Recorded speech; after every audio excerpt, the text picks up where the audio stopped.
I'm back with the unknown Army vet, and he has seen UFOs. Tell us the story. Oh man, it was horrifying. We were in the same place I talked about earlier, on the side of a mountain in Afghanistan, and I heard,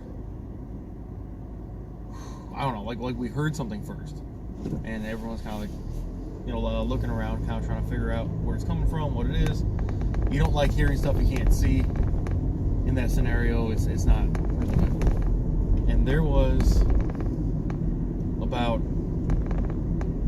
I'd say about 100 yards away. No, 200 yards away, easily. At an angle, up and out, away from us. That it was like, it wasn't like the saucer that you expect, or that you always think it's going to be. Right. It was like a ball, like a sphere that just hung there. How big?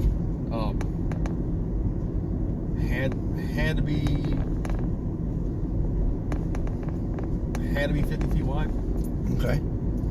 It was at night or in the day?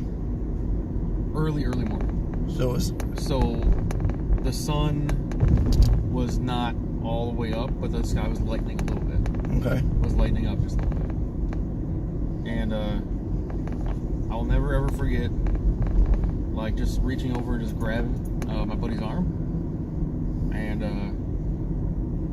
just to realize that he was staring at it too at the same time, and it really kind of freaked us out. And it just hung there for a second, and everyone who tried to scramble to get some kind of camera, video, any kind of recording device on it. Right. It was probably actually hanging there for like 20 seconds. It felt like a day and a half.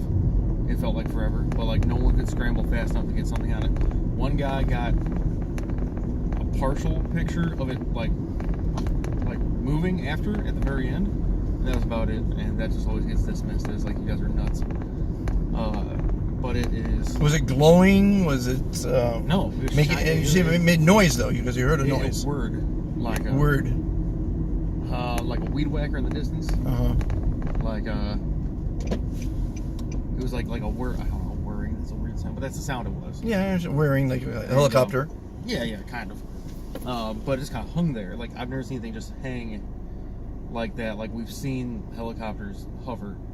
This didn't hover. It just kind of like stopped. Like it wasn't. And then when it shot off, was it at a high speed? It kind of slow rolled into a real high speed. It started to go, and then kind of zipped after it started to move a little bit. But it looked almost like it had to start in a direction before it did. Huh. So did you do much research after that on UFOs? Did you watch Ancient Aliens? Well, I'm always watching that stuff. Yeah, me too. I'm fascinated by it. I'm definitely spending a lot of my time YouTube? Getting high and watching Ancient Aliens.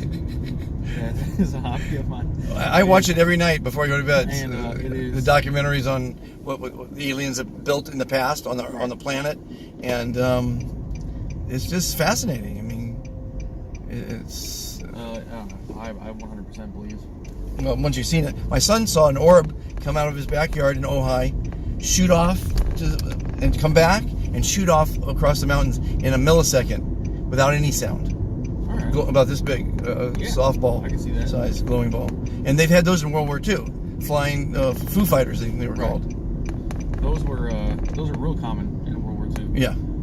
It always had, like, the reason why I believe that you always find them like in military conflict is because, like, what better time to check out